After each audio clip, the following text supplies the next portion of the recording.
A'udzubillahi as-sami'il 'alim minasyaitonir rajim. Bismillahirrahmanirrahim. Assalamualaikum warahmatullahi wabarakatuh. Alhamdulillahirabbil alamin wassalatu wassalamu ala asyrafil anbiya'i wal mursalin sayyidina wa maulana Muhammadin wa ala alihi wa sahbihi ajma'in. Subhanaka la ilma lana illa ma 'allamtana innaka antal alimul hakim. Rabbi shrah li sadri wa yassir li amri wahlul 'uqdatam min lisani yafqahu qawli. Wa sallallahu ala sayyidina Muhammad wa ala alihi wa sahbihi wa baraka wa sallam walhamdulillahi rabbil alamin. Amma ba'du. Apa khabar sidang penonton setia Tayalah Ustaz biar tahu jangan keliru. Saya mengharapkan walau di mana jua anda semua berada, mudah-mudahan senantiasa dalam keadaan sihat walafiat, ceria selalu insya-Allah. Dan sebagaimana biasa pada pagi ini Tayalah Ustaz kembali bersiaran bagi edisi Selasa 14 November 2023 bersamaan 30 Rabiul Akhir 1445 Hijri. Kita berada di penghujung bulan Rabiul Akhir. Tajuk yang cukup menarik untuk sama-sama kita diskusikan, kita bicarakan pada pagi ini, iaitu terlupa ketika solat. Dan sebagaimana biasa kita tampilkan, kita bawakan ke studio bintang ilmuwan kita hari Selasa, tidak lain dan tidak bukan Al-Fadhil Ustaz Dr. Nur Muhammad Hadi Zahlan. Dan telah pun bersama dengan kita pada pagi ini Al-Fadhil Dr. HD. Assalamualaikum Dr. Waalaikumsalam warahmatullahi wabarakatuh. Sihat Dr. Alhamdulillah. Banyak benda kita nak cerita yang terlupa ketika solat. Dan sebagaimana biasa yang menonton Tayalah Ustaz pada pagi ini untuk topik terlupa ketika solat, anda juga untuk kita war-warkan kepada para penonton, boleh tonton kami dan ikuti secara HD di www.tonton.com.my dan juga boleh ikuti secara langsung di Facebook Tanyalah Ustaz TV3, di FB Live. Jangan lupa untuk tekan butang kongsi, sama-sama kita bantu sebar luaskan, mudah-mudahan bermanfaat. Dan Tanyalah Ustaz juga bersiaran serentak menerusi TV3 dan TV9. Di TV9 kita lanjutkan siaran tambahan 30 minit sehingga jam 8.30 pagi.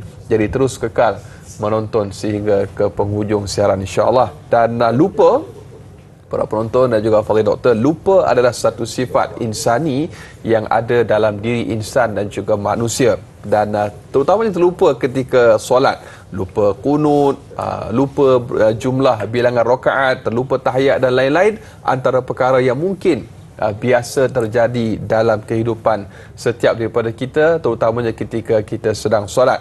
Dan justru penting untuk kita maklum antara tindakan dan juga perkara yang boleh kita lakukan, kesilapan-kesilapan yang kita lakukan dalam solat. Bagaimanakah cara untuk kita menghadapi situasi tersebut? Mungkin ada amalan-amalan yang akan dikongsikan oleh Al-Fadhil Doktor. Jadi sebagai mukadimah topik pada pagi ini, terlupa ketika solat, saya serahkan kepada Al-Fadhil Doktor. Bismillahirrahmanirrahim. Assalamualaikum warahmatullahi wabarakatuh. Waalaikumsalam warahmatullahi. Alhamdulillahirabbil alamin wassalatu wassalamu ala asyrafi anbiya'i wal mursalin wa ala alihi wa ashabihi wa man tabi'ahum bi ihsanin ila yaumiddin, amma ba'd.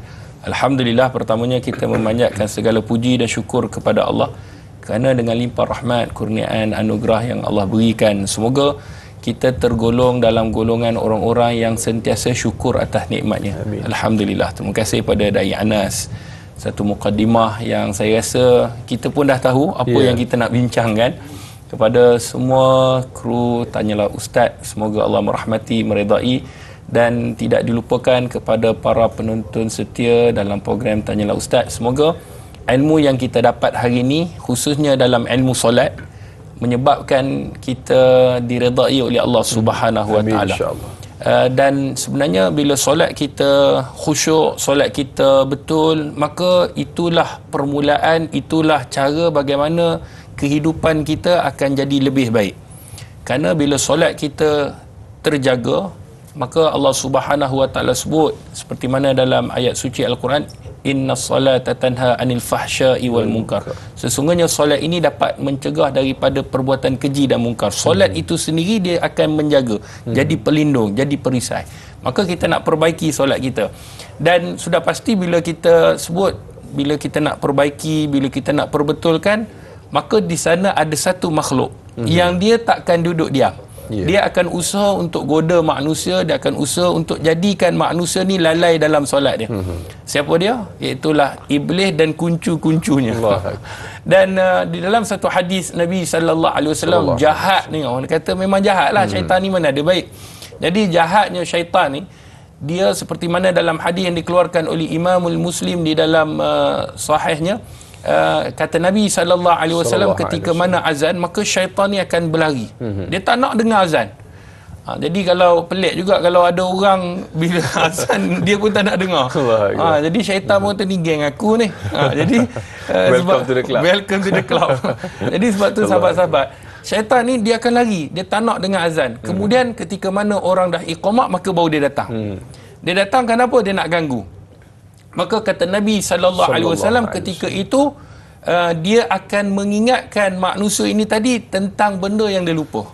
Sebab tu ada para ahli ulama kata, kadang-kadang kita punya nak ingat satu benda yang kita letak tempat ataupun cuba solat. Bila solat, waktu itulah makhluk ni datang. Dia datang, dia ingatkan kita secara detail. Oh, rupanya ni dalam baju sini, warna apa, waktu bila, kenapa kita letak. Detail dia bagi. Jadi menyebabkan kita akan ingat benda-benda yang tak sepatutnya kita ingat dalam solat. Sebab dalam solat ni Allah Subhanahu Wa Taala sebut dalam Al-Quran, wa aqimus solat li zikri. Dirikanlah solat untuk mengingatiku, bukan untuk ingat barang. Tapi hebatnya syaitan ni, bila kita solat, waktu itulah dia ingatkan kita dengan pelbagai perkara. Maka ketika itulah kata Nabi sallallahu alaihi wasallam, seseorang itu dia akan tertinggal dan dia tidak akan mengingati buat berapa rakaat. Kenapa? Kerana sibuk dengan bisikan tadi, dengan lailayan tadi. Dan itulah yang berlaku keadaan-keadaan ini. Kebiasaannya dia jangan kata orang awam, ustaz-ustaz pun sama juga. Sebab dia manusia. Maka seperti mana Dai Anas sebutkan tadi, manusia ni penuh dengan kealpaan, lupa, dan itu adalah kekurangan manusia. Betul. Maka sudah pasti apa yang perlu kita tahu, bagaimana cara untuk kita menyelesaikannya. Yang ni penting. Betul. Sebab kalau sekiranya kita tak sengaja, tak apa, sebab ni orang kata, ustaz saya tertambah rakaat, saya tertinggal rakaat. Dia ada tertambah, ada tertinggal. Ustaz, ada saya orang kata tidak melakukan sesuatu. Maka bila ni tidak jadi masalah. Cuma kita tahu bagaimana kita nak melakukannya. Tetapi kalau sengaja buat, contohnya, Allah, subuh pagi ni saya rasa iman saya mantap, dia kata. Iman saya rasa pagi ni alhamdulillah dapat bangun pagi. Saya rasa 2 rakaat macam tak cukup. Dia pergi tambah 3. Rasa nak buat lebih sikit. Jadi hukumnya haram dan tak dibenarkan. Maka itu tak boleh lah. Sebab sengaja melakukan, sengaja menambah rukun ataupun sengaja mengurangkan pun tidak dibenarkan. Maka pada waktu itu jangan kata sujud sahwi, maka batal terus solatnya. Sekiranya sengaja melakukan perkara yang membatalkan solat, sama ada sengaja mengurangkan rukun ataupun sengaja menambah rukun. Adapun terlupa seperti mana tajuk kita pada pagi ni, insya-Allah kita akan buat praktikal beberapa keadaan bagaimana perbahasan para alim ulama sekiranya kita nak melakukan sujud sahwi. Kemudian kalau sekiranya kita dah bagi salam, bagaimana kita nak masuk balik ketika mana rakaat itu kurang. Contoh ni, antara contoh, kita semayang 2 rakaat, kita ingat itu dah 2 rakaat akhir. Padahal baru dia rasa dah lama. Dah 2 terakhir rakaat. Rupanya baru 2 rakaat permulaan. Dan ini pernah berlaku kepada Nabi sallallahu alaihi wasallam. Dan insya-Allah nanti kita akan tunjukkan praktikalnya. Allahu akbar. Ramai yang menantikan siaran kita sebagaimana hari Selasa ni, tunggu amali solat tu, itu yang slot ataupun situasi yang ramai yang nak tahu bagaimanakah keadaan untuk hari ni. Terlupa ketika solat, mungkin sekejap lagi nak buat praktikal, terlupa sujud sahwi ke macam mana. Nanti insya-Allah kita akan kongsikan bersama Dr. HD. Tapi sebelum itu, kita raikan terlebih dahulu Fadil Doktor soalan daripada sahabat Facebook kita untuk permulaan siaran kita pada pagi ini. Kita ada Muhammad Izzuddin. Assalamualaikum warahmatullahi wabarakatuh. Waalaikumsalam warahmatullahi. Mendirikan solat secara tergesa-gesa memungkinkan seseorang itu terlupa 1-2 perkara ketika solat. Apakah sebab yang membawa kepada seseorang itu perlu sujud sahwi? Sekiranya seseorang itu terlupa berulang kali dalam solat, adakah perlu sujud sahwi berulang kali? Mohon pencerahan doktor. Terima kasih. Sahabat-sahabat yang dirahmati oleh Allah Subhanahu Wa Taala, terima kasih pada Muhammad Izzuddin. Ada dua soalan di situ. Kenapa dan apakah sebab kita kena sujud sahwi? Dan satu lagi, kalau sekiranya dia buat dalam satu solat tu 3 benda yang perlu dia sujud sahwi. Contohnya dia lupa doa kunut, kan, kemudian mungkin dia ada terlupa berapakah bilangan rakaat. Jadi adakah dia kena sujud sahwi tu kalau lupa doa kunut dah 2 dah, sujud sahwi kena double lah. Ni nak kena buat 4 kan. Jadi insya-Allah kita akan bahaskan. Baik, yang pertamanya, apakah perkara-perkara yang disebutkan oleh para alim ulama sekiranya kita meninggalkan dengan tidak sengaja, maka dia memerlukan kepada sujud sahwi. Baik, yang pertamanya kita kena faham bahawa seseorang itu apabila dia nak melakukan sujud sahwi, ada beberapa perkara yang dia tinggalkan. Yang pertama adalah dia meninggalkan sunat ab'ad. Sunat ab'ad ini ketika mana kita tinggalkan, maka kita kena sujud sahwi. Ada beberapa perkara di dalam sunat ab'ad lah. Antaranya yang paling besar adalah yang selalu yang kita sebut adalah kunut lah. Kunut di dalam mazhab Syafi'i, maka sunat untuk kita melakukan untuk kita kunut. Tetapi dalam mazhab lain mungkin ada perbahasan yang disebutkan oleh ulama, dia tidak termasuk dalam kategori sunat kunut ini. Tetapi dalam mazhab Syafi'i dia termasuk dalam kategori sunat ab'ad. Kemudian yang kedua, syak mengenai tentang berapakah bilangan rakaat. Ini juga contoh kebiasaan 3 ke 4, 3 ke 4, 3 ke 4. Ini yang kebiasaan. Maka bila dia 3 ke 4, 3 tu dia yakin nak buat, maka dia kena tambah 1 lagi rakaat. Kemudian sebelum bagi salam dia kena sujud sahwi. Itu keraguan dalam bilangan rakaat. Yang ketiga, mungkin dia ada melakukan perbuatan-perbuatan yang dilarang dalam solat. Contohnya dia tercakap. Ada kadang-kadang ibu-ibu, ayah-ayah yang sakit lutut ni, bila dia nak bangun bunyi prap Allah. Tak apa lagi. Tapi yang dia tambah aduh. Kadang-kadang dia tercakap alamak. Kan? Jadi kalau sengaja dia cakap kan sengaja, maka batal. Tapi kalau tak sengaja, maka kata ulama dia ialah terlupa yang dia dalam solat kerana sakit. Maka kata ulama itu juga selepas dia nak, sebelum dia nak bagi salam, dia kena sujud sahwi. Sebab telah melakukan satu perkara yang dilarang dalam solat, iaitu antaranya bercakap dalam solat. Kemudian kata ulama, perkara-perkara ini ketika mana mereka lakukan, maka dia memerlukan kepada sujud sahwi. Baik. Kemudian soalan yang kedua, kalau sekiranya dalam satu solat tu ada 3 kesalahan yang dia buat, adakah dia perlu menggandakan 3 kali sujud sahwi? Maka kata ulama tidak. Ini seperti mana yang disebutkan oleh Imam Khatib Asy-Syarbini di dalam kitabnya, mengatakan dalam kitab Al-Iqna', mengatakan bahawa jika seseorang melakukan 3 kali kesalahan kerana terlupa, maka dia perlu sujud sahwi 2 kali saja. Maksudnya sebelum bagi salam dia sujud kali pertama, kemudian dia duduk antara 2 sujud, kemudian kali kedua dia sujud, kemudian dia bangun, dia bagi salam. Walaupun dia buat 4 kali ke 5 kali ke, maka sujud sahwi tetap satulah. 1-2 kali sujud. Allahu Akbar. Kalau kesalahan tu berulang, dia kena muhasabah banyak benda tu. Allahu Akbar. Jadi itu antara soalan yang telah pun kita kupas untuk soalan pertama. Terima kasih kepada Muhammad Izzuddin. InsyaAllah banyak lagi akan kita raikan untuk sahabat-sahabat kita dalam bab terlupa ketika solat bersama dengan Dr. Hishri. Terus kekal bersama Tayla Ustaz. Biar tahu jangan keliru, kembali selepas ini.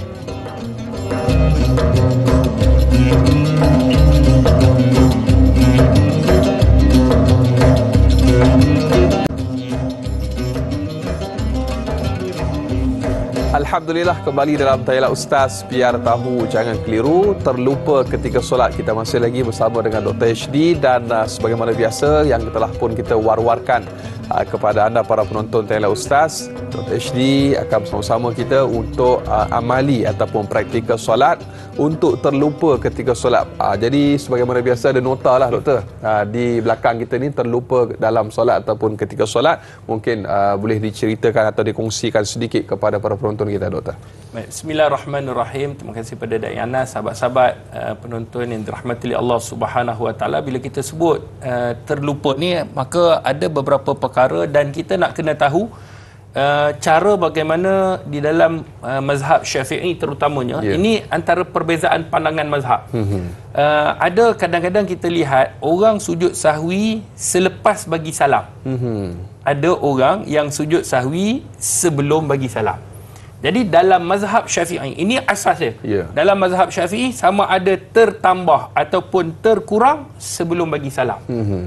Senang. Maknanya kalau kita tertambah rukun, tambah 4 rakaat ke jadi ke 5 rakaat kerana tak sengaja ataupun terkurang daripada apa yang kita kena lakukan, maka kita sebelum nak bagi salam, maka kita sujud sahwi. Adapun dalam mazhab yang lain, contohnya mazhab Maliki, sekiranya terlebih rakaat lepas bagi salam. Kalau terkurang sebelum bagi salam. Kalau dalam mazhab Abu Hanifah, kalau terlebih ataupun terkurang selepas bagi salam. Berbeza. Berbeza. Jadi sebab apa? Berdasarkan hadis Nabi sallallahu alaihi wasallam. Jadi kita fokus pada pagi ini mazhab Syafi'i, kan pening 4 mazhab pula. Jadi insya-Allah jadi ulama besar. Jadi ulama besar. Jadi insya-Allah kalau kita terlupa sama ada tertambah ataupun terkurang, maka sebelum bagi salam maka kita sujud sahwi. Baik. Dan kalau kita lihat, tadi kita ada sedikit, kita dah kupaskan, iaitu ada beberapa perkara bila kita sebut terlupa dalam solat. Yang pertamanya terlupa rakaat dalam solat. 3 ke 4, biasanya kita dah terlupa, maka kita yakin yang mana. Ini yang disebutkan oleh Nabi SAW. Kalau sekiranya ada seseorang itu dalam keadaan dia ragu-ragu rakaatnya, maka dia pergi kepada keyakinan 3 lah. Kalau orang tak yakin pada 4, sebab 4 tu dia ragu, dah buat 4 ke belum lagi, 3 ke 4, maka kita anggap ia sebagai 3, maka 4. Maka kata Nabi SAW, sekiranya dia jadi 5 rakaat, rupa-rupanya dia buat 5, dia pun tak sengaja, maka kata para alim ulama, bila dia dah sujud sahwi itu menyebabkan rakaat itu tadi bilangan cukup jadi 4 jugalah. Tetapi sekiranya dia 4, memang betul-betul rupanya dia tak silap, dia memang buat 4, tetapi kerana disebabkan dia terlupa bilangan tu, dia sujud sahwi, maka dia akan menghina syaitan yang ingin mengganggu anak-anak Adam. Ini disebutkan di dalam hadis Nabi sallallahu alaihi wasallam. Kemudian yang kedua, terlupa melakukan sunat abaat. Maka sunat abaat ni kita dah bincangkan. Ada beberapa perkara sunat abaat, sekiranya kita tertinggal, maka kita kena menggantikannya sebagai sujud sahwi, ganti sujud sahwi lah. Dan nanti kita akan tahu hukum sujud sahwi ni adakah wajib ataupun sunat ataupun dituntut kena buat juga. Kalau ustaz saya terlupa juga buat, dia dah lah terlupa rakaat, terlupa pula sujud sahwi. Jadi apakah tindakan ataupun apakah solat dia batal ni, nanti kita akan bincangkan di bawah. Yang ketiga, tertinggal rukun solat. Contohnya dia tertinggal rukuk. Kan? Rukuk dia tertinggal, terus sujud. Ni bukan sujud tilawah ataupun sujud ketika pagi Jumaat, kan, ketika mana baca surah Sajdah. Dia terlupa rukuk. Maka kalau tertinggal kerana terlupa, maka dia juga kena sujud sahwi. Kemudian yang keempat, melakukan perbuatan yang dilarang dalam solat dengan tidak sengaja. Ada satu-satu perbuatan yang dia lakukan, contohnya dia bercakap, tak sengaja dia bercakap, kan, mak dia panggil, kan, ya mak, dia tahu mak dia kata ya, contohnya.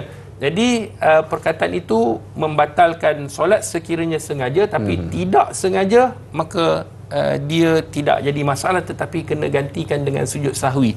Baik, kaedahnya adalah kita akan bincangkan ada 4, cuma sujud sahwi ni yang saya nak highlightkan, yang saya nak boldkan ni adalah sunat. Minta kamera pen sikit dekat nota. Dia sunat nak screenshot ni pagi ni, insya-Allah. Sunat sujud sahwi. Ustaz, kalau sekiranya saya tak buat, maka tak jadi apa-apa. Ini dalam mazhab Syafi'i, maknanya sujud sahwi ni kalau sekiranya orang dia tak nak buat, dia dah terlupa tadi. Baik. Kemudian dia tak sujud sahwi, maka tidak jadi apa-apa. Ya. Cuma ada cumanya. Ya. Sekiranya dia solat berjemaah, tu solat sendiri. Solat berjemaah. Imam, contohlah imam dia terlupa. Contohlah dia terlupa ataupun dia tak kunut. Kita ambil sunat ba'al, dia tak kunut. Ya.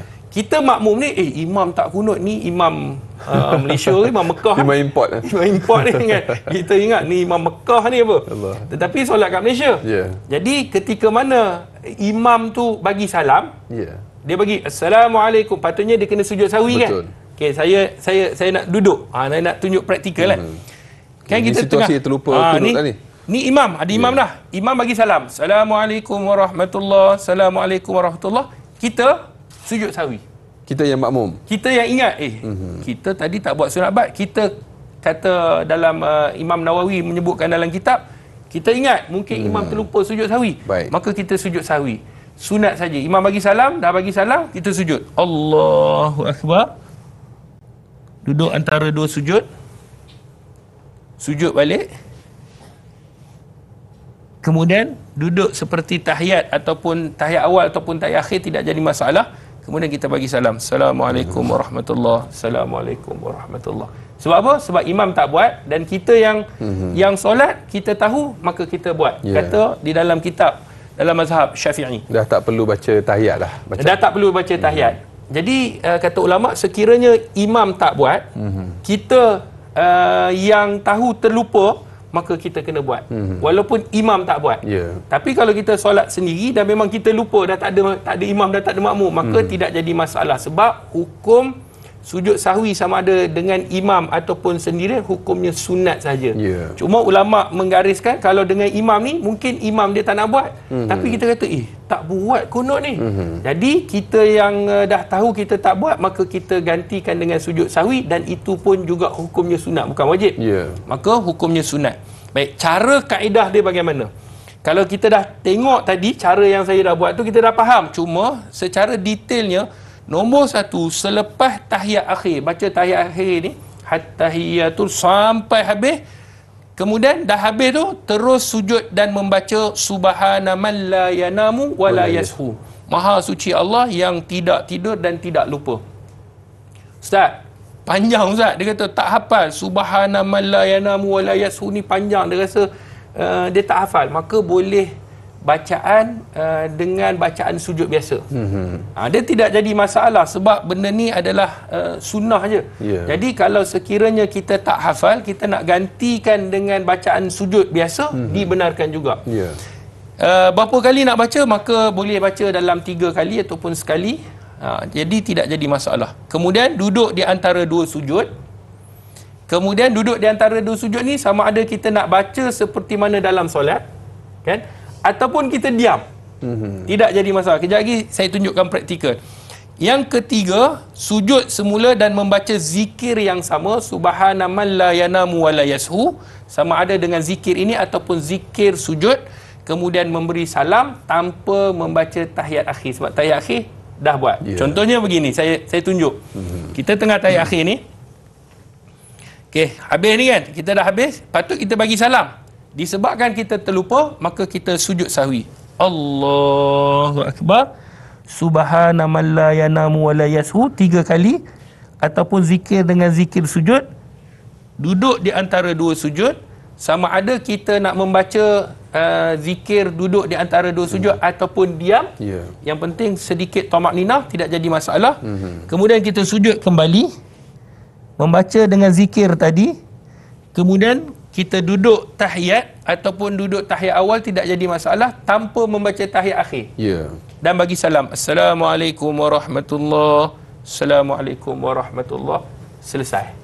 Itulah yang diajarkan oleh Nabi sallallahu alaihi wasallam ketika mana Nabi sallallahu alaihi wasallam terlupa dalam bilangan rakaat. Allahu Akbar. Jangan rasa seronok lah, rasa macam lepas ni nak buat lagi sujud sahwi. Allahu Akbar. Jadi jangan, kalau boleh kita mengulangi tu, kita elakkan pengulangan kesilapan ketika solat. Dan itulah lumrah manusia biasa, doktor. Kadang-kadang terlupa ni kerap sangat. Jadi mungkin untuk soalan yang berikutnya kita raikan lagi. Kita ada Al-Syal di Facebook yang bertanya soalan, Baik, apakah yang dimaksudkan dengan sujud sahwi dan penyebab seseorang itu perlu melaksanakan sujud sahwi? Dan yang kedua, sekiranya kita terlupa berulang-ulang kali di dalam solat, adakah sujud sahwi perlu dilakukan berulang kali juga ataupun memadai hanya cukup sekali sahaja? Mungkin sebagai ulangan sedikit dan juga penjelasan kepada soalan, Doktor. Baik, terima kasih kepada yang bertanya.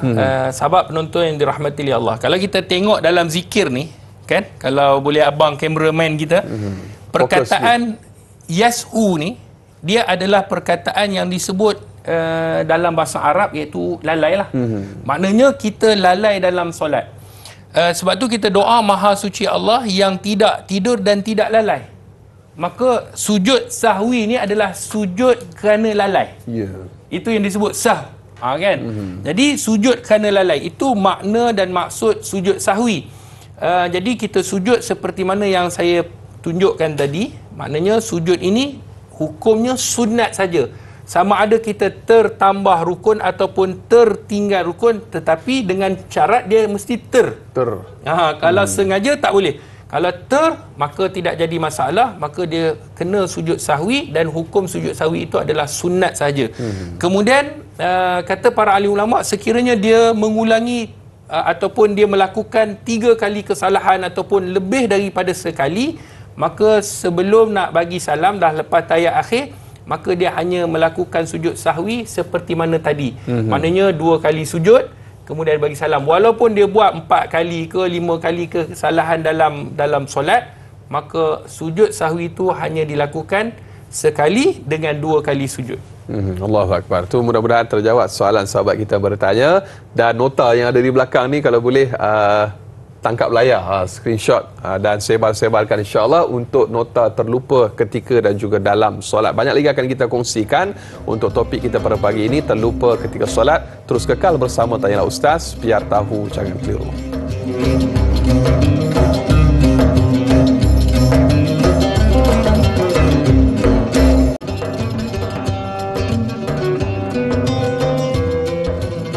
Alhamdulillah, kembali dalam Tanyalah Ustaz, biar tahu jangan keliru. Terima kasih atas kesetiaan anda untuk kekal bersama-sama dengan kami untuk siaran pada pagi ini. Masih lagi kita berbicara tentang terlupa ketika solat. Jadi sebagaimana biasa kita masih lagi berdirinya kita di sini bersama dengan Dr. HD untuk kita teruskan mungkin sedikit tambahan untuk amali dan juga praktikal solat ataupun terlupa ketika solat. Dan sebelum itu, Doktor, kita sekali lagi mengalu-alukan kepada para penonton yang ingin tangkap layar ataupun screenshot nota yang ada di belakang ini. Bukan senang kita nak tengok nota yang ditulis oleh Dr. HD, jadi boleh sebar-sebarkan insya-Allah. Baik, kita ada soalan yang berikutnya di Facebook Nur Ashikin.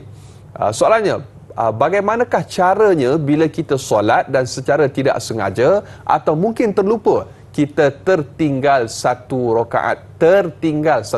Misalnya solat Zuhur 4 rakaat, kita lakukan sebanyak 3 rakaat sahaja. Selepas selesai memberikan salam, baru teringat bahawa kita tertinggal 1 rakaat. Adakah perlu solat semula atau terus bangun dan menambah rakaat yang tertinggal itu? Mohon pencerahan, Doktor. Terima kasih kepada Da'i dan kepada Puan Nur Ashikin. Ada satu hadis Nabi sallallahu alaihi wasallam, ini berlaku kepada Nabi.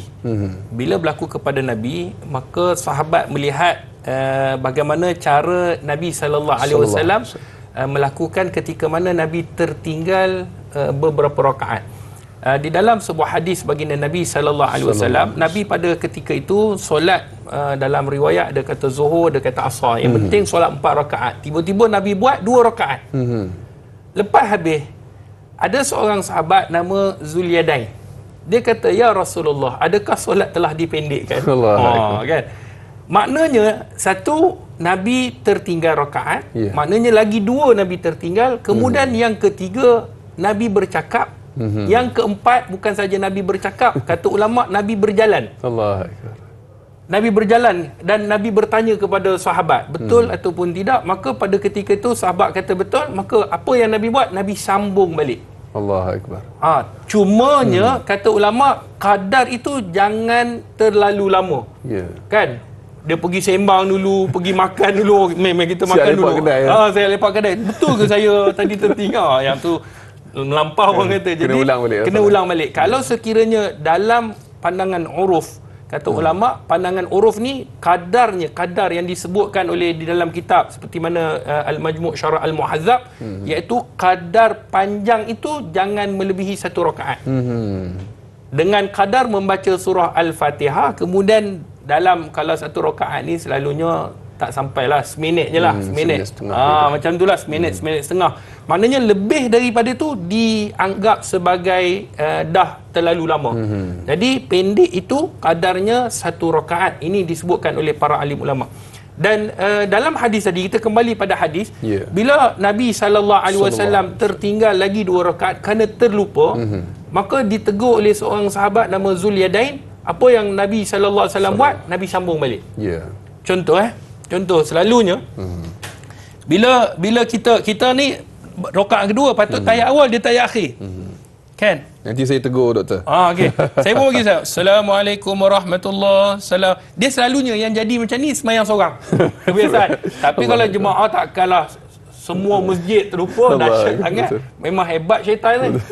Jadi dia semayang seorang, bini duduk sebelah. Allahuakbar. Assalamualaikum warahmatullahi wabarakatuh. Assalamualaikum warahmatullahi. Dia pun duduk kan. Astaghfirullahalazim. Dia bini tegur. Saya lakukan. Abang semayang 2 je ke? Ya kedua. 2 rakaat je saya tengok. Allah.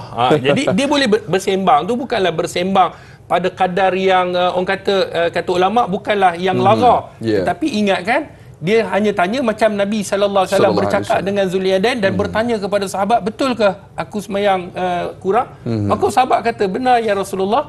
Maka Nabi buat apa? Nabi sambung balik. Sambung dah. Tak perlu niat. Teruskan. Allahu Akbar, sambung balik. Maknanya tak perlu takbiratul ihram daripada awal, tak perlu orang kata nak perlu niat apa ustaz. Tak, sambung balik. Berapa rakaat tinggal? Ada lagi 1 rakaat. Maka bangun, terus sambung balik. Semayang macam biasa. Maknanya rukuk macam biasa, sujud macam biasa.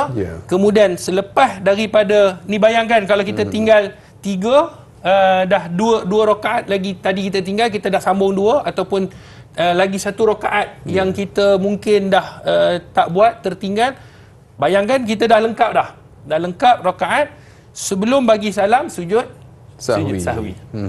Sujud sahwi itu pun sunat. Maknanya kita sujud sahwi seperti mana yang diajarkan tadi, maka selesailah solat kita. Maka kita tak perlu ulang solat itu kembali. Jumlah kadar patah perkataan berapa? Limitasi dia mungkin ada doktor? Mengikut juga uruf yang mana dia tidak terlampau panjang, tetapi ulama tidaklah sebut 100 patah perkataan macam karangan kita. Taklah disebut, cuma pada kadar keperluan. Contoh dia kata bila bini tegur, bang kurang rakaat, kita kata betul ke kurang? Ya bang, saya memang kira daripada tadi. Siap ada saya rekod abang sembahyang. Sudut perhati dia. Punyalah sayang suami ni, abang buat apa pun saya nak rekod. Jadi bila dia rasa ni contoh, bila dia kata betul. Tak adalah kata, ni kejap lagi kita pergi makan sarapan nasi lemak kat mana sedap. Yang tu tak di luar daripada konteks solat, maka terbatal. Tetapi dalam konteks solat, maknanya kalau sekiranya itu adalah berkaitan tentang solat, maka kata ulama sekadar keperluan, maka dia boleh terus sambung walaupun dia dah bercakap. Sebab cakapnya itu tadi bukanlah cakap yang melarakan, dan cakap yang orang kata sebab dia rasa dia dah habis sembahyang. Cuma ditegur oleh orang lain yang mengatakan dia tak cukup. Seperti mana dalam hadis ditegur oleh Zulyadain dan Nabi bercakap.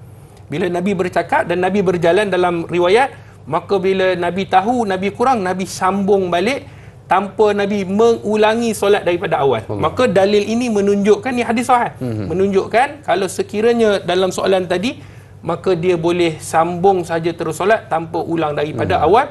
Melainkan sekiranya dia dah bercakap terlampau lama, ataupun dia telah pergi buat satu benda yang luar daripada solat tu tadi. Pergi makan dulu, pergi minum kejap sambung minum air dulu, maka waktu tu dia kena solat daripada awal.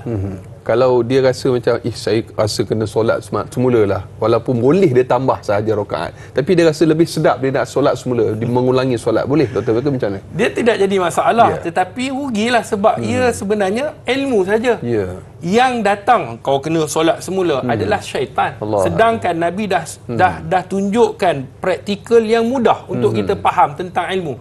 Maka sebab tu kalau kita ada ilmu, kita dah takkan rasa was-was. Yang dah datang nak solat semula, was-was syaitan. Syaitan tak habis lah. Lepas ni solat kau datang Allah tak terima, dah tak pandang. Habis lah. Allahu Akbar. Itu antara perkara yang situasi yang telah pun ditunjukkan secara praktikal oleh Dr. HD. Dan kita ada lagi soalan doktor daripada Ramlah Yahya di Facebook. Ada kalanya ketika solat kita terlupa atau was-was dengan bilangan rakaat. Sekiranya tersalah bilangan rakaat, terjadilah kesilapan bila membaca tahiyat awal atau akhir, kerana sebab rakaat 1 dan 3 tiada bacaan tahiyat yang ada dalam rakaat 2 dan 4. Apakah hukum solat kita sekiranya kita membaca tahiyat dalam rakaat 1 atau 3 kecuali maghrib, dan bila diingat kembali rakaatnya dibaca semula dalam rakaat yang berikutnya, rakaat 2 atau 4. Jadinya bacaan tahiyat itu lebih bilangannya dalam solat tersebut. Terima kasih Ustaz.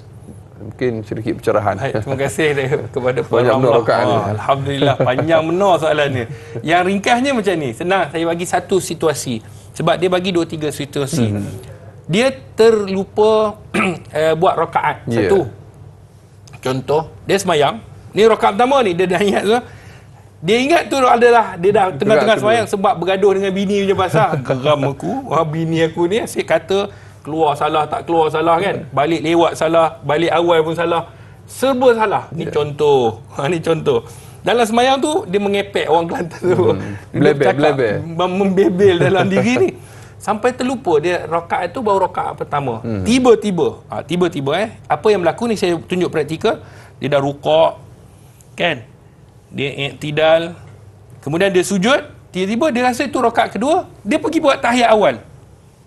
Sedangkan di bawah rakaat pertama. Tahiyat awal kan. Kemudian dia bangun.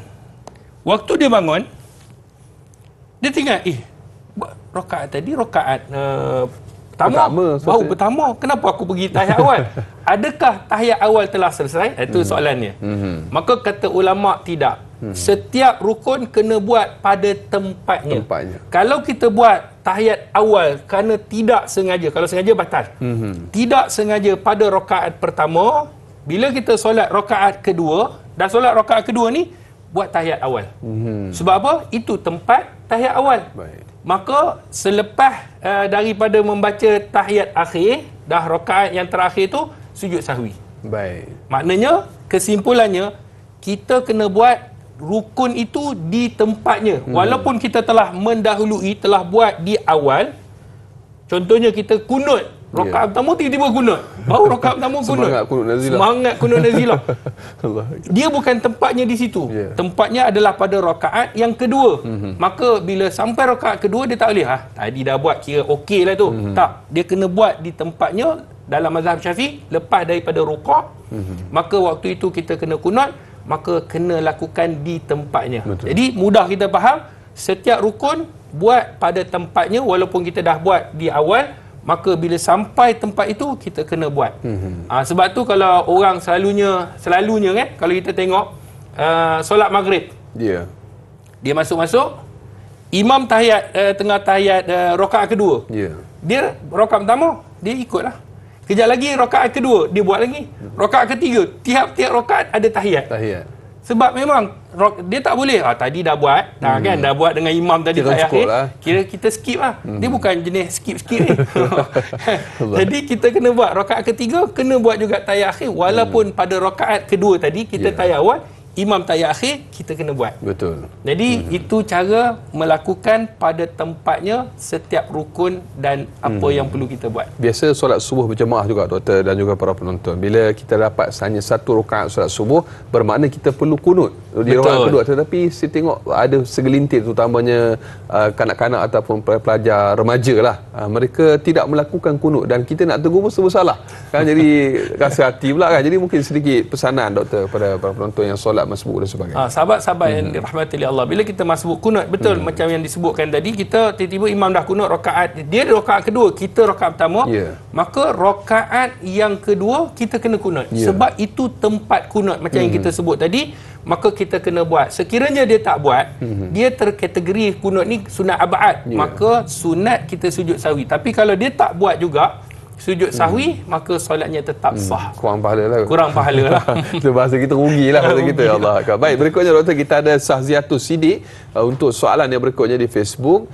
Bagaimana pula doktor situasi bagi seseorang yang membaca surah lazim selepas surah Al-Fatihah pada rakaat ketiga kerana terlupa? Namun jika baru teringat pada pertengahan surah lazim itu, apakah boleh dia berhenti membaca surah lazim tersebut atau meneruskan sahaja bacaannya, doktor? Baik, terima kasih kepada Puan Syahziatul Sidik. Kan?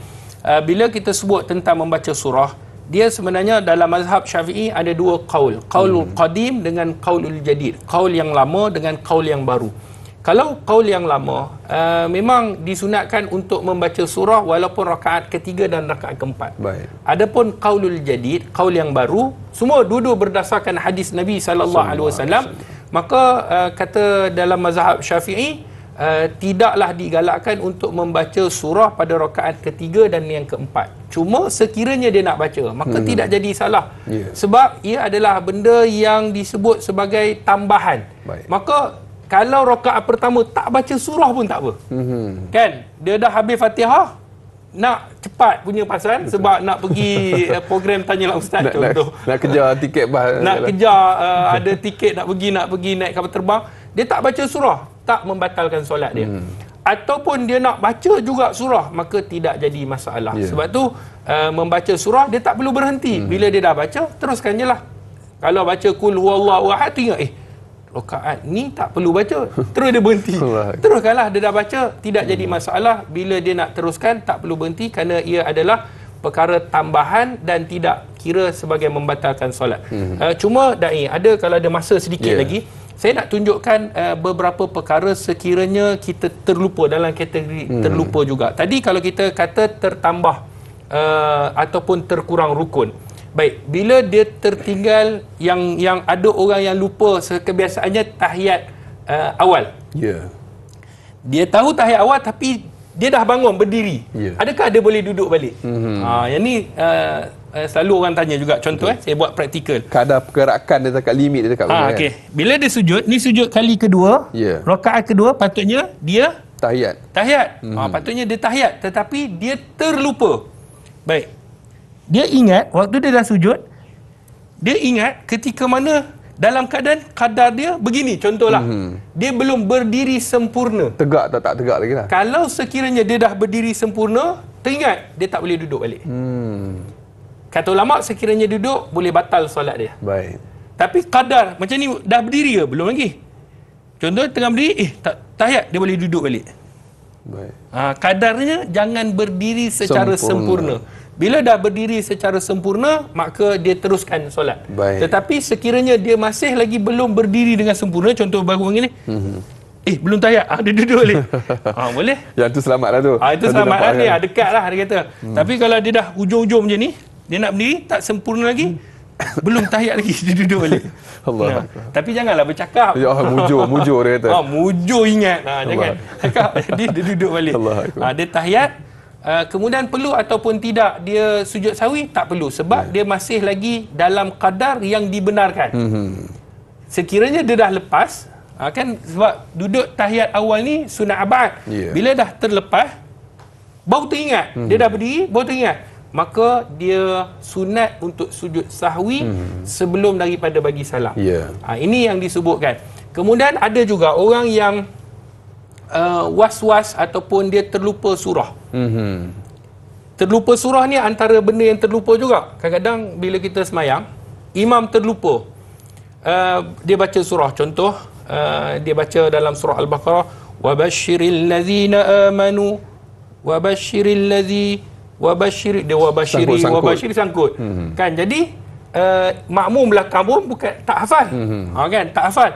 Bila dia tak hafal, sama ada dia ulang ayat tu balik, ataupun dia sambung mana yang dia ingat, ataupun dia baca surah yang lain. Kan, wabashiril ladzina amanu. Dia terlupa. Memang dia usaha tak ingat. Bismillahirrahmanirrahim. Qul huwallahu ahad. Makmum belakang kalau lupa, aku pun boleh ingat surah ni. Dia kata. Sebab surah Qul huwallahu. Jadi tidak jadi masalah sekiranya dia nak tukar surah yang lain kerana terlupa. Jadi itu antara benda-benda yang disebutkan oleh para alim ulama sekiranya terlupa dalam keadaan solat. Allahu Akbar. Yang baca panjang wabashiri tu jemaah kata pada muka suruh baca surah panjang, dia kata kadang terlupa, dia kata. Tunjuk hebat. Allahu Akbar. Jadi kita dapat sama-sama saksikan apa yang telah pun dipraktikalkan ataupun diamalikan oleh Fadil Doktor. Banyak lagi akan kita kongsikan untuk topik terlupa ketika solat. Terus kekal bersama Tayalah Ustaz, biar tahu jangan keliru.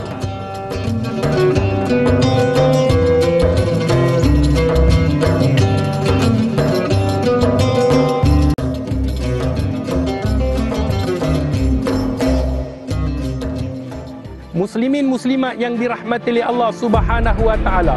Alhamdulillah, kerja-kerja untuk membangunkan sebuah kompleks tahfiz dakwah anak-anak mualaf sedang giat dijalankan. Kita sedang menambun tanah dan kita juga sedang membina retaining wall, dan insya-Allah kita akan piling dalam masa yang terdekat untuk membina masjid 3 pintu. Ayo sama-sama menyumbang ke tabung pembangunan Akademi Al-Bayan untuk saham akhirat kita. Kita ingin melahirkan mereka yang berdakwah di jalan Allah, menegakkan kalimah la ilaha illallah di atas muka bumi Allah Subhanahu wa taala. Insya-Allah saham akhirat menanti kita, insya-Allah. Akademi Al-Bayan, satu agama, pelbagai bangsa.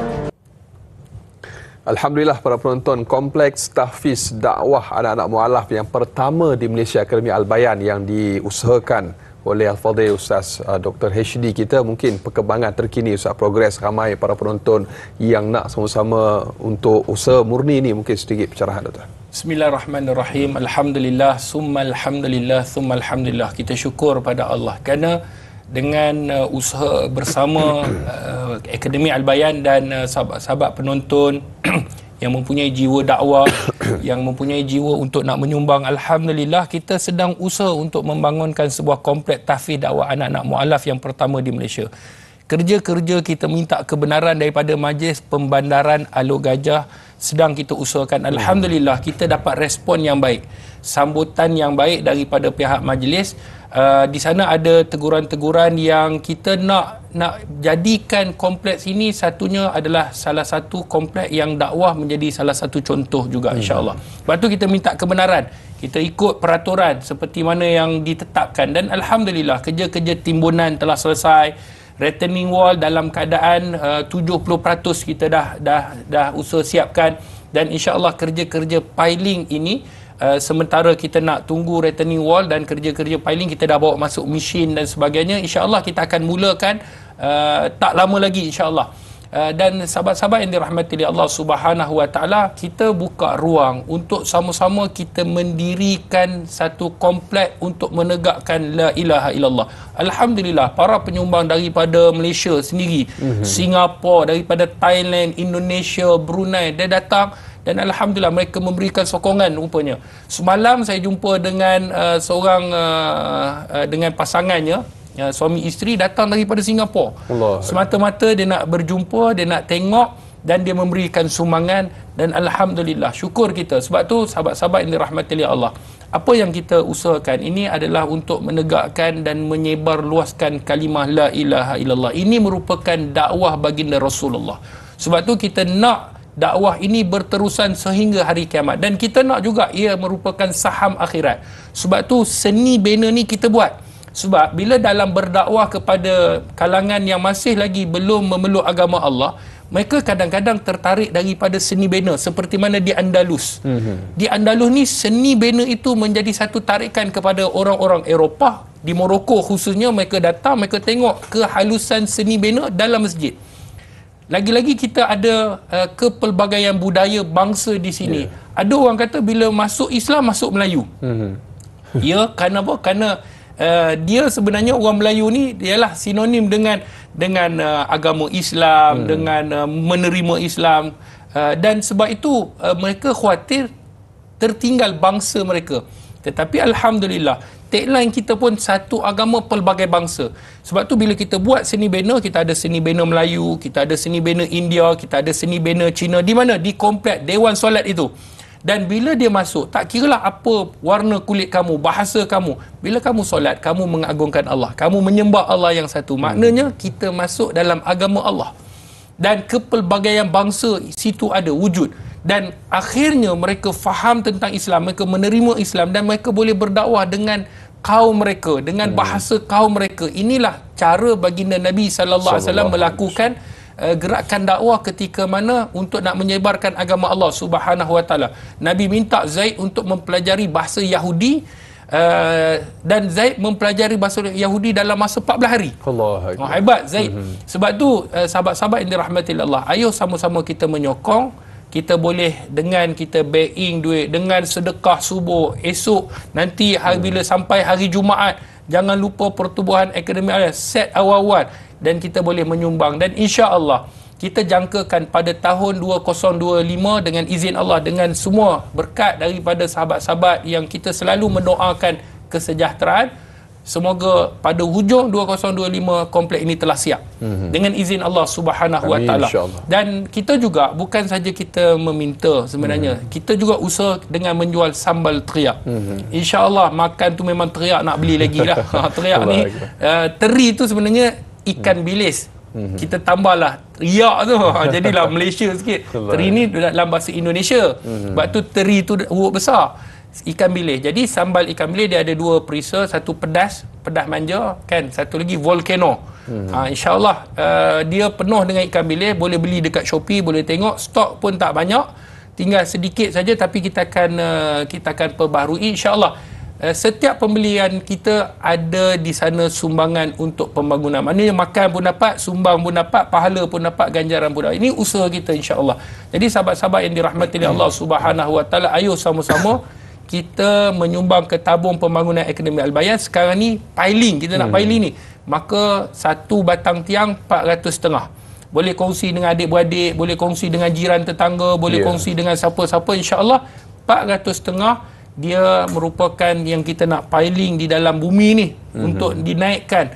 Itulah insya-Allah tempat dakwah yang akan lahir Dai Mu'alaf. Dan insya-Allah siapa-siapa yang nak berjumpa, nak tahu perkembangan, kita ada aktiviti-aktiviti Al-Bayan ni, kita ada fit practical di masjid-masjid. Siapa yang contohnya dia nak buat di masjid-masjid seluruh Malaysia, insya-Allah boleh berhubung seperti mana di media sosial kita. Dan insya-Allah di sana juga ada info-info yang menarik, contohnya nota-nota ni semua kita akan buat poster. Jadi jangan lepaskan peluang. Insya-Allah kita doakan kepada mereka yang sentiasa menyumbang, semoga Allah merahmati dan meredai.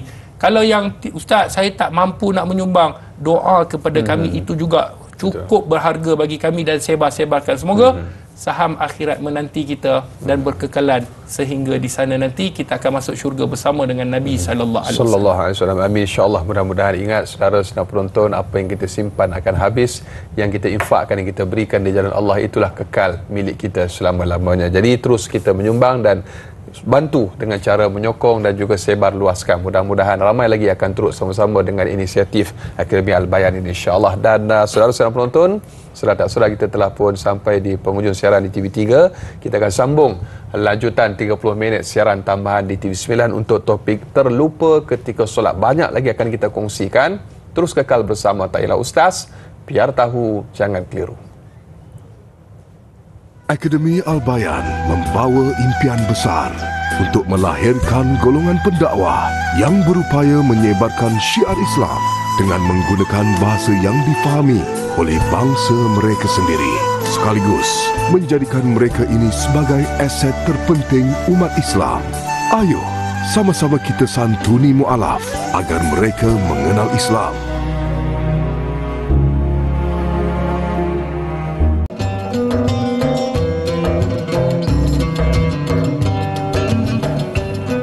Alhamdulillah, para penonton, ibu-ibu, ayah-ayah bakal penghuni syurga Allah Subhanahu wa taala. Terima kasih atas tontonan anda. Kembali kita bersiaran dalam Tanyalah Ustaz, biar tahu jangan keliru. Lanjutan 30 minit siaran tambahan di TV9, dan kita masih lagi berbicara topik terlupa ketika solat. Jangan lupa ketika solat, sebab banyak lagi benda yang kita boleh lupa, tapi dalam solat kita sedang menghadap Allah. Kalau boleh, kita buatlah yang terbaik, persembahkan yang terbaik kepada Allah Subhanahu wa taala. Dan kita masih lagi bersama dengan Ustaz Dr. Nur Muhammad Hadi Zahlan, atau lebih mesra dengan panggilan Dr. HD, untuk sama-sama kita hayati amalia telah pun kita tunjukkan bersama dengan Fadil Doktor. Dan kita nak teruskan lagi menerusi soalan daripada sahabat kita di Facebook. Baik, kita ada Jura Azlin Sufian, Jura Azlin Sufian di Facebook. Fenomena teringat barang dalam solat. Kita mudah teringat sesuatu barang ketika solat, tetapi di luar solat tidak terfikir langsung, Doktor. Mengapakah ini berlaku? Dan bagaimanakah cara yang diajarkan oleh baginda Nabi Muhammad sallallahu alaihi wasallam ketika berhadapan situasi tersebut? Kerana bila dibiarkan akan menyebabkan kita terlupa atau tertinggal perkara-perkara utama dalam solat. Mohon pencerahan, Doktor. Bismillahirrahmanirrahim. Terima kasih pada Puan Jura, sahabat-sahabat yang dirahmati oleh Allah Subhanahu wa taala. Dalam satu hadis Nabi sallallahu alaihi wasallam, hadis yang dikeluarkan oleh Imam Al-Bukhari di dalam sahihnya, bagaimana ada sahabat dia kata, salaitu ma'an Nabi sallallahu alaihi wasallam, aku pada satu hari solat bersama dengan Rasulullah.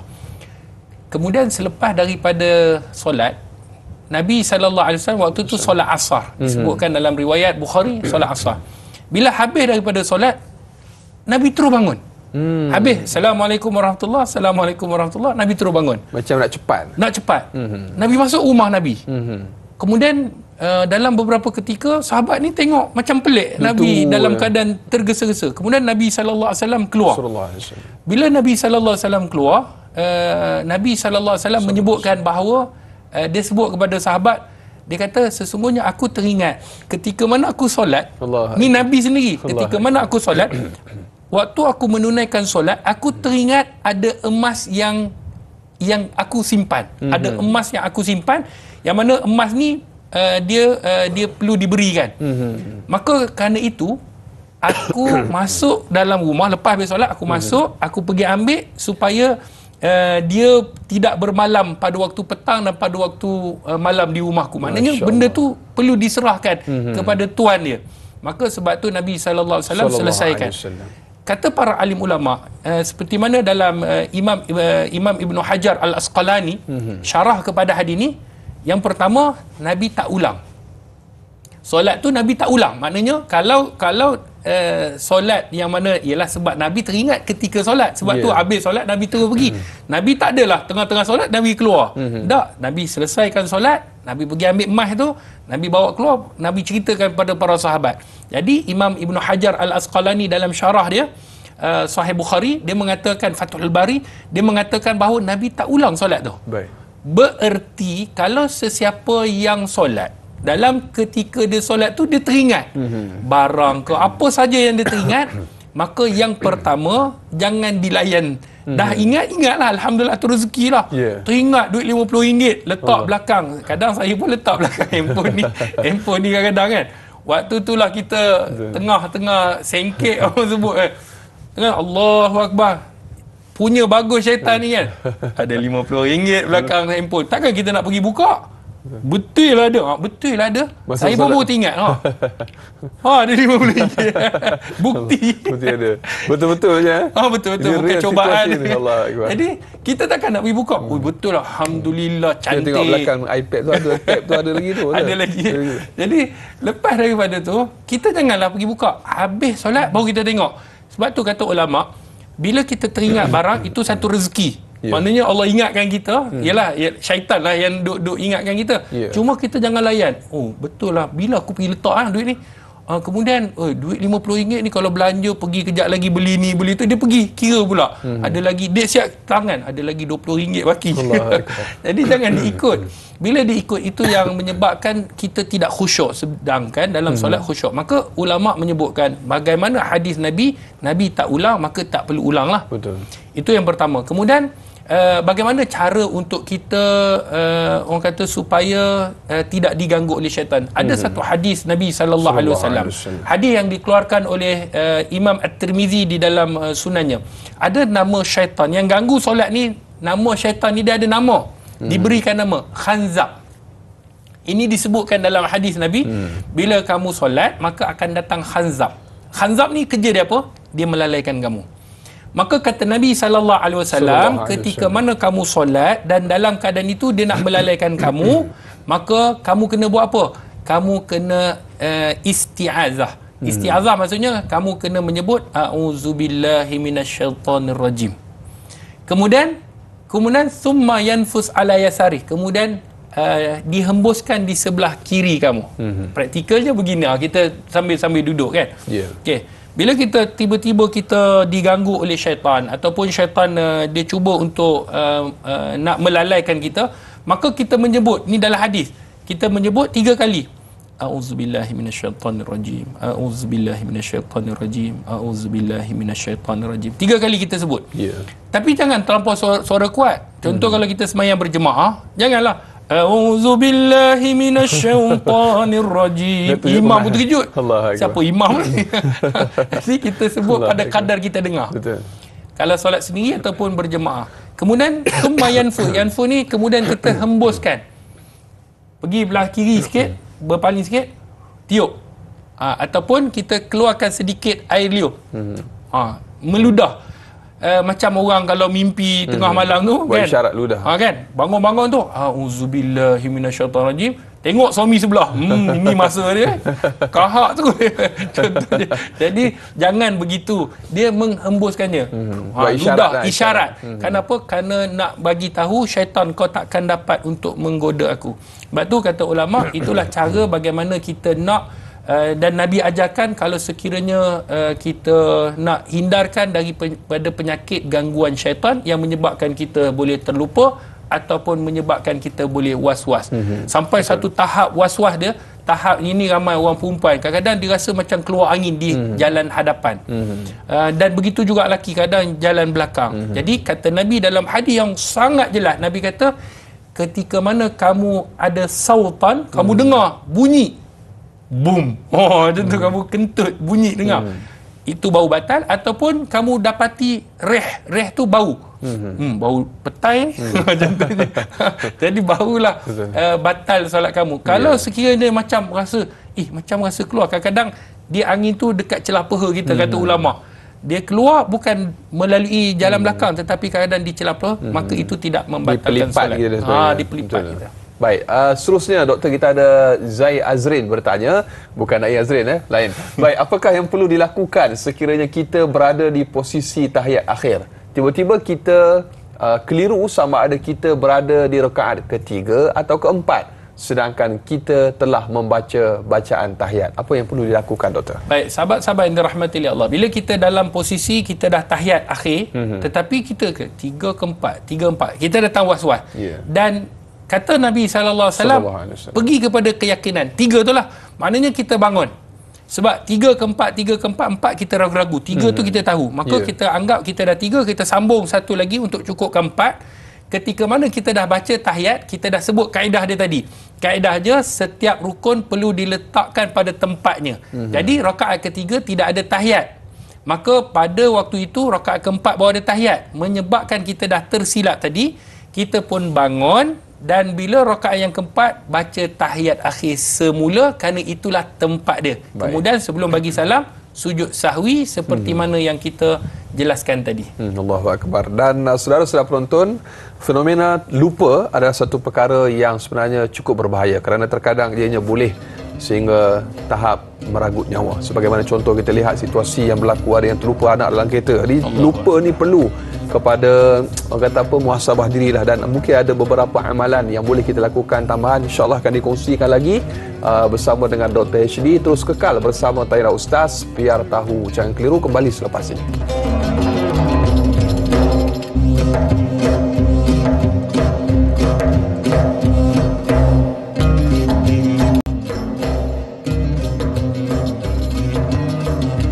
Alhamdulillah, sehingga ke hujung siaran masih lagi bersama dengan Tayla Ustaz, biar tahu jangan keliru. Terima kasih kepada para penonton, ibu-ibu, ayah-ayah bakal penghuni syurga Allah Subhanahu wa taala. Amin insya-Allah. Kita masih lagi berbicara topik terlupa ketika solat bersama dengan Dr. HD ataupun Ustaz Dr. Nur Muhammad Hadi Zahlan.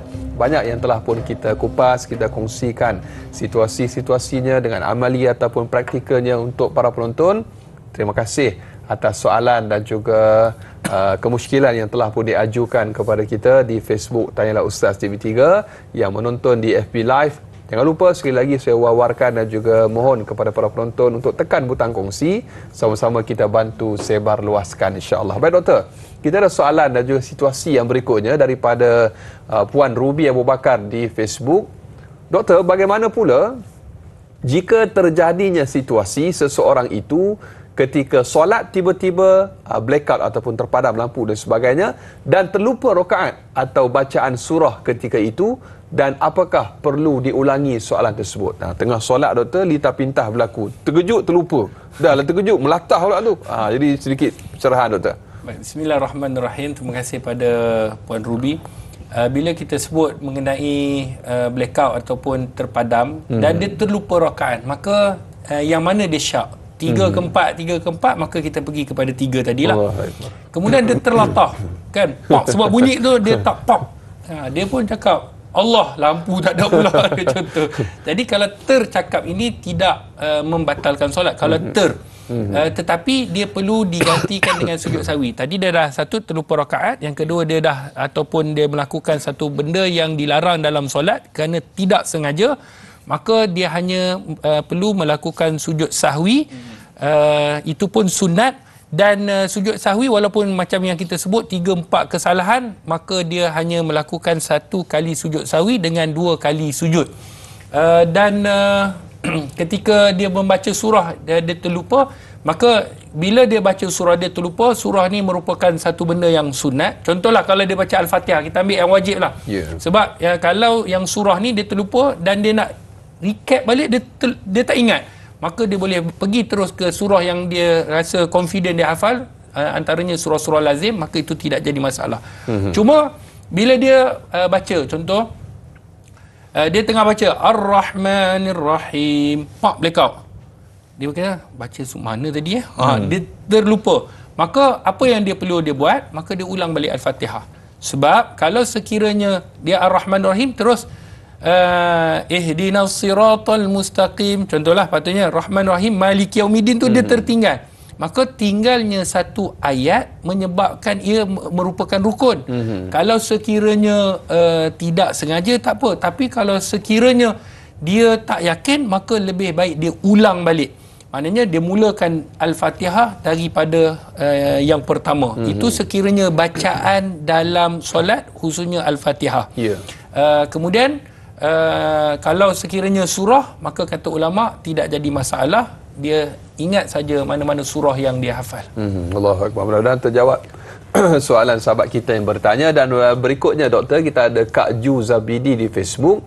Apakah hukum jika imam terlupa untuk berniat imam? Sebagai contoh, aku solat fardu zuhur sahaja. Dan bagaimanakah pula jika makmum terlupa niat sebagai makmum? Mohon pencerahan Ustaz. Ni soalan yang berkaitan istilahnya dulu belajar kat sekolah, qasad, ta'arud, ta'yin dan sebagainya. Sedikit pencerahan doktor. Sahabat-sahabat yang dirahmati oleh Allah Subhanahu wa taala, alhamdulillah, kita memang banyak dalam solat ni memang banyak lupa, tapi tak pernah lagi lah. Dan adalah orang lupa tu, tapi itu dalam kategori tahap teruk lah. Dia lupa bini dia. Allah.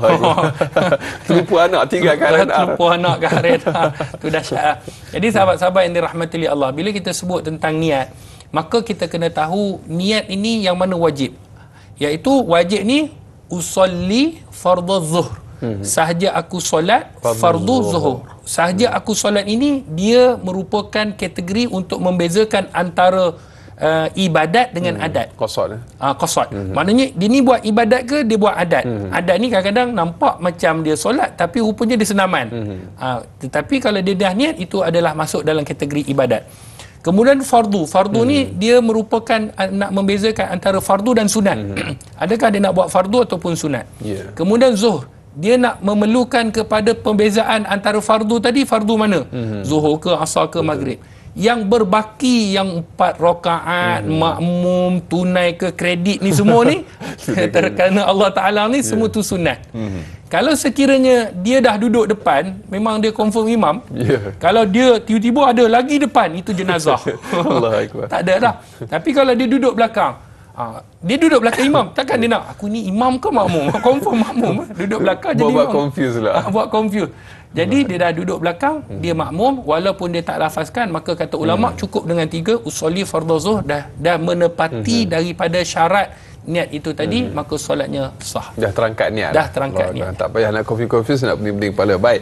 Jadi untuk soalan berikutnya, doktor, kita ada soalan lagi untuk kita raikan. Banyak lagi soalan sebenarnya, tapi kita raikan sekadar yang termampu. Fadli Maksyah di Facebook.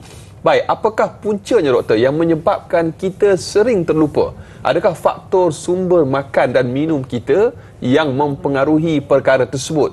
Dan apakah doa atau amalan yang boleh kita amalkan untuk mengelakkan daripada terlupa? Bagus soalannya, doktor. Sebab makan ke apa kan? Sebab tak belanja makan ke?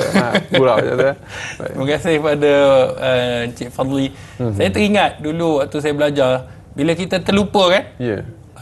Selalunya orang kata, ni mesti makan semut. Allah Akbar. Semut dipersalahkan. Sebenarnya semut tu banyak protein. Allah Akbar. Kalau orang dalam hutan kan, kadang-kadang kalau tak ada semut, dia kata semut tu sebenarnya boleh menyebabkan kita boleh kenyang. Wallahualam, saya tak pernah cuba. Ikhtiar hidup lah. Ikhtiar kan.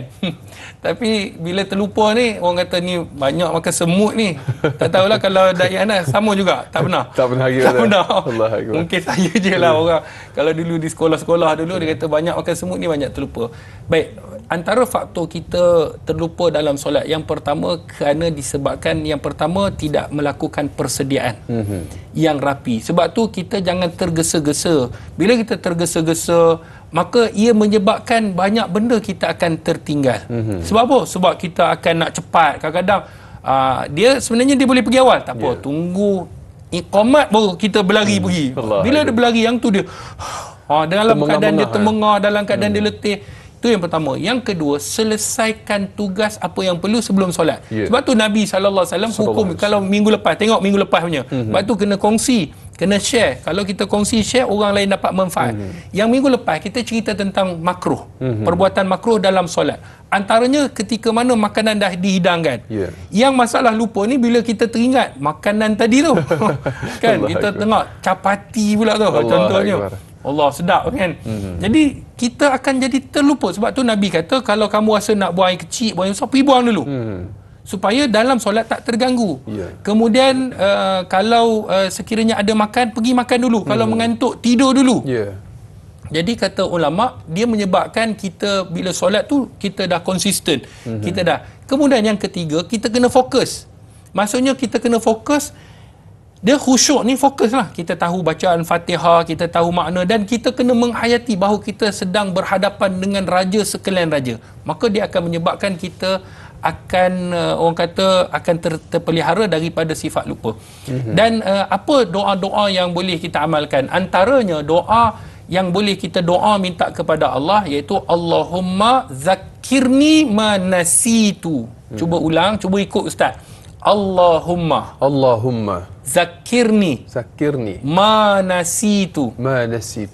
Kan, ya Allah, ingatkan aku apa yang aku lupa.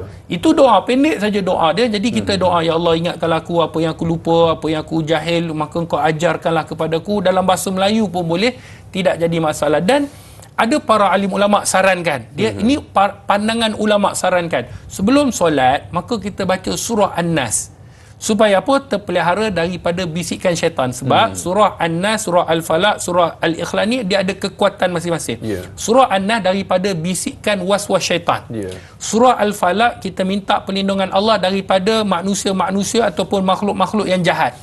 Surah al-ikhlas adalah daripada pegangan kita, sandaran kita kepada Allah Subhanahu Wa Taala. Sebab tu dah Nabi ajarkan kalau sekiranya dalam ketika kita solat kita terlupa ataupun diganggu, maka sebutlah auzubillahi minasyaitanirrajim seperti mana yang kita syarahkan tadi. Baik, alhamdulillah, mudah-mudahan terjawab soalan sahabat kita bertanya. Dan berikutnya ada soalan menarik, Doktor. Fatin Syuairah di Facebook, ringkas soalannya, apakah yang perlu dilakukan jika seorang wanita yang sedang dalam keadaan haid melaksanakan solat kerana dia terlupa, Doktor? Baik, sekiranya seorang yang dalam keadaan keluar darah haid lah, kemudian dia solat, dia terlupa. Sekiranya terlupa, maka tidak jadi masalah. Tetapi sekiranya dia tahu dia dalam keadaan haid, kemudian dia kata, kita kena solat juga, maka hukumnya berdosa. Sebab orang yang dalam keadaan haid diharamkan untuk melakukan beberapa perbuatan, antaranya solat.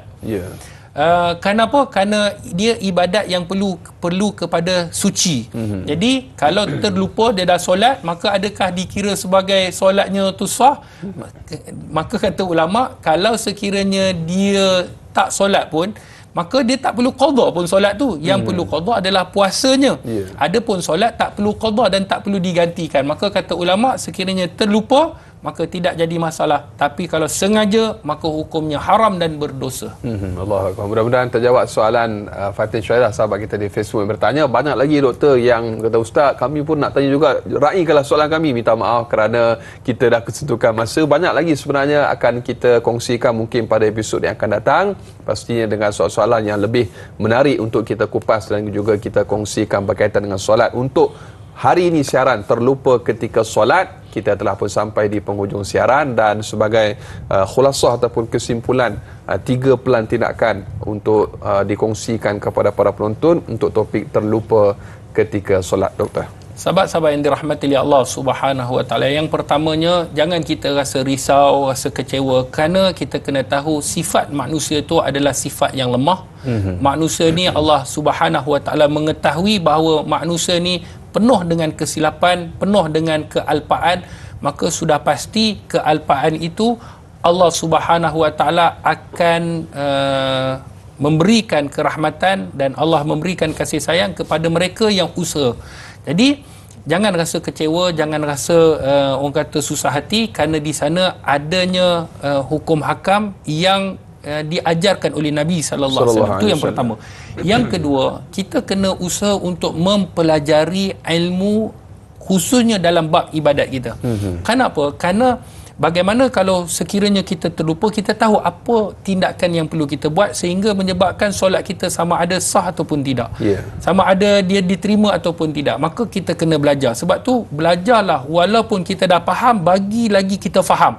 Supaya bila dia berlaku, kita dah tidak ada perasaan ragu-ragu. Yang ketiga, buatlah persiapan rapi dalam kita nak menghadapi solat. Semoga dengan 3 perkara ini menyebabkan kita punya solat kualitinya lebih baik daripada semasa ke semasa, insya-Allah. Allahu Akbar, masya-Allah, tabarakallah. Mudah-mudahan apa yang telah pun kita dengar dapat kita sama-sama amalkan dan juga kongsikan. Dan terakhir kita minta Fadil Doktor tutup dengan sedikit doa, semoga Allah Subhanahu Wa Taala memberkati kita, insya-Allah. Bismillahirrahmanirrahim. Alhamdulillahirabbil alamin, wassalatu wassalam ala asyrafil anbiya'i wal mursalin wa ala alihi washabbihi ajma'in. Amin. Ya Allah, ya Tuhan kami menadah tangan pada pagi ini, ya Allah. Berikanlah kepada kami kerahmatan, ya Allah. Turunkanlah kepada kami kasih sayang, ya Allah. Berikanlah kepada kami, ya Allah, kebaikan. Maka kami mohon padamu, ya Allah, tiada tempat yang kami meminta melainkan kepada Engkau. Ampunkanlah segala dosa yang telah kami lakukan. Amin. Sama ada yang kecil ataupun yang besar, sama ada secara zahir ataupun batin, sama ada secara sengaja ataupun tidak. Maka sekiranya Engkau tidak mengampunkan dosa kami, ya Allah, maka kami tergolong dalam golongan orang yang rugi, ya Allah. Ya Allah, ya Tuhan kami, ampunkanlah juga dosa kedua ibu bapa kami, ya Allah. Rahmatilah mereka seperti mana mereka merahmati kami sewaktu kami kecil. Amin. Ya Allah, ya Tuhan kami, kepada Engkau kami meminta, ya Allah, permudahkanlah segala urusan yang kami lakukan pada hari ini. Ya Allah, basahkanlah lidah kami dengan sentiasa menyebut nama-Mu, ya Allah.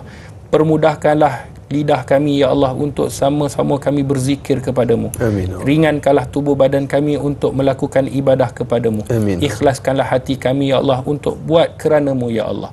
Ya Allah, ya Tuhan kami, jika ada dalam kalangan kami yang susah, bantulah. Jika ada dalam kalangan kami yang sempit, maka lapangkanlah. Jika ada dalam kalangan kami yang mempunyai keaiban, tutuplah. Jika ada dalam kalangan kami dalam yang belum mempunyai zuriat, berikanlah kepada mereka zuriat yang soleh-solehah. Jika ada dalam kalangan kami yang belum kahwin, berilah perkahwinan kepada mereka dengan pasangan yang bahagia dunia dan akhirat. Ya Allah, ya Tuhan kami, berikanlah kepada kami rezeki yang luas lagi berkat. Ya Allah, bantulah sahabat-sahabat kami di bumi Palestin. Ya Allah, hidupkanlah hati kami, ya Allah. Jadikanlah kami, ya Allah, mereka yang sentiasa kasih kepada saudaranya, ya Allah. Ya Allah, turunkanlah bala tentera-Mu untuk menghadapi musuh-musuh-Mu, ya Allah. Ya Allah, kami hanya kepada Engkau kami meminta, ya Allah. Kepada-Mu kami memohon, ya Allah. Rabbana atina fid dunya hasanah wa fil akhirati hasanah wa qina azabannar. Sallallahu ala sayidina Muhammad walhamdulillahi rabbil alamin. Amin, amin ya rabbal alamin. Alhamdulillah. Tuan-tuan, saudara-saudara penonton, demikian yang dapat kita sajikan, kita kongsikan untuk tajuk terlupa ketika solat pada hari ini. Jangan lupa saksikan Tayanglah Ustaz bersama Ustaz Dr. HD setiap Selasa dengan topik yang menarik serta amalan secara praktikal setiap Selasa. Jangan lupa temu janji kita bersama Dr. HD. Saudara, jangan mencari yang sempurna. Sempurnakanlah apa yang ada, kerana tidak ada yang sempurna melainkan Allah Subhanahu wa taala. Teruskan bersolidariti dan juga doa untuk saudara kita di Palestin. Ayuh kita tangguh dengan kafaratul majlis dan suratul As. Subhanakallahumma wa bihamdika asyhadu an la ilaha illa anta astaghfiruka wa atubu ilaik. Bismillahirrahmanirrahim. Wal 'asr innal insana lafi khusr illa allazina amanu wa 'amilus solihat wa tawassaw bil haqq wa tawassaw bis sabr. Sekian, assalamualaikum warahmatullahi wabarakatuh.